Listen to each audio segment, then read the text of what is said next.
system, and how are they shaping our leadership style today?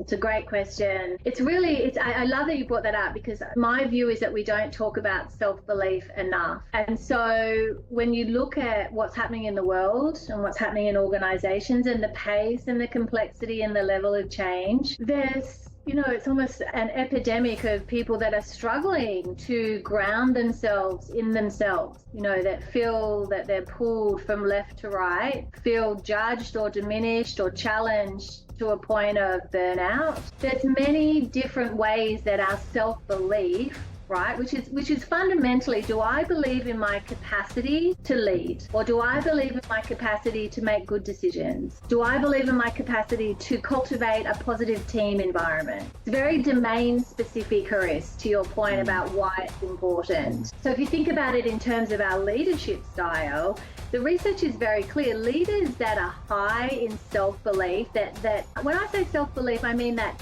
humble but confident leader you come across in a crisis, who can be the voice of calmness, who exudes that optimism, that that they've just got it, right? What is it? Why is that so important? We know that those leaders with that level of self-belief will persevere. They are naturally more resilient because that self-belief buffers them psychologically against stress and anxiety. But probably most importantly, they can think beyond. They're more likely to push through to really inspiring goals, set more challenging goals for themselves and their teams, but do it in such a way that people are inspired to follow. And I think, to your point about how self-belief matters to humans, but particularly as leaders, is when we come across those leaders that don't have that level of self-belief.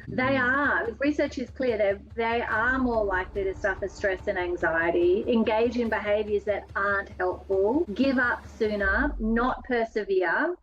And so my heart goes out to them because, leading is hard, Haris. It's not getting easier. And so it's like an inner foundation for performance and well